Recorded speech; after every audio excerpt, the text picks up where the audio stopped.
To convince other people that you're ready for promotion, all you need to do is simply, in my opinion, show them that you're ready. And to do this, you want to show them that you have the skills of the grade above, and well then you're sorted, right? So today I want to talk about the skills that you need going from analyst to consultant. And as we go along, make sure you think about what skills that you don't have and think about ways that you can demonstrate these skills through your extracurricular activities, through your work projects. Here we go. If you're an analyst going for consultant, you have roughly around 2 years to demonstrate that you have these skills. But for my overachievers out there, which you all are because you're watching this video now, thank you by the way, I would really highly recommend that you show at least 6 months of consultant level skills as an analyst. And the easiest way to do this is to get a consultant level role for 6 months as an analyst. Even better if you can do it for a year, because you can show that you are doing the role of a consultant for at least a year. It's not a fluke. And well, you have a case for early promotion.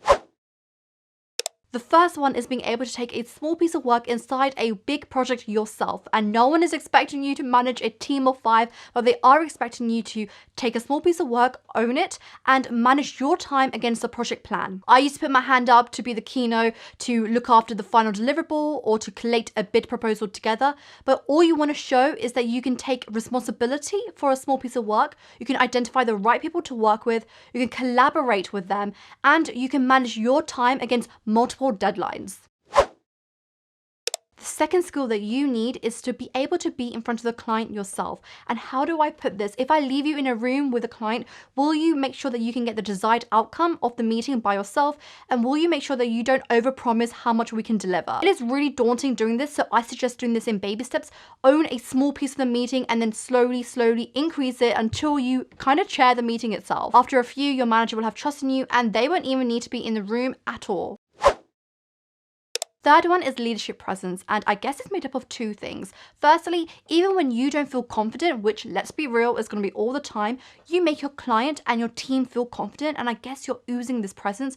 And if you're worried that, oh, you're an introvert, you won't be able to do this, actually introverts do it just as well as extroverts. You know, as an introvert, you're creating this calming sensation where people feel safe and secure to speak up, and as well as you look really measured in your responses and hence you look like you know your shit. The second thing that you want to do is communicate clearly and professionally. And plug, if you haven't seen the video yet on how to do effective communication as a consultant, do check it up there.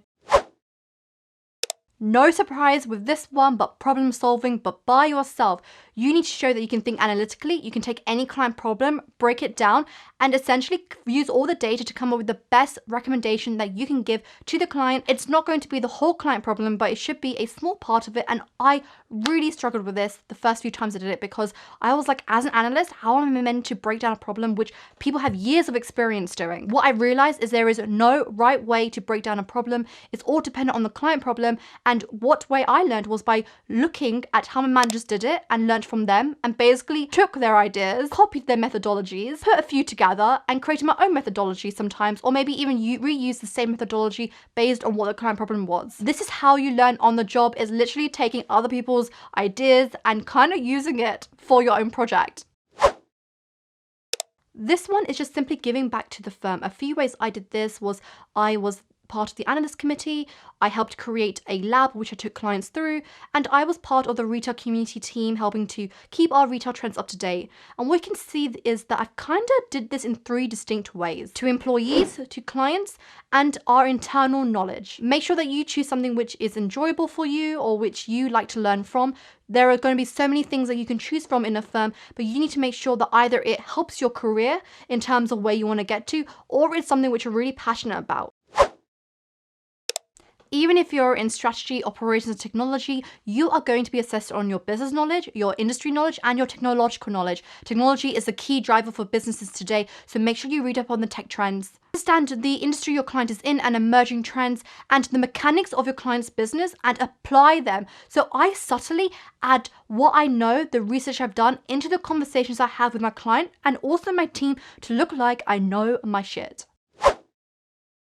Next one is attention to detail, and your managers and directors need to trust your work and ideally not need to review it before they send to the client. Of course, they actually will, but your aim is to get as less mistakes as you can, basically 0 mistakes when you send it across to them. The other side of this is that you want to put your head deep into the detail. So you want to know the basics of the revenues of your client. You want to know the data and the models that you've built, and maybe some of the insights that came out of your interview to hand, because in meetings, your manager will look to you to be that person who knows that stuff because you've been working in the weeds with that data the whole time.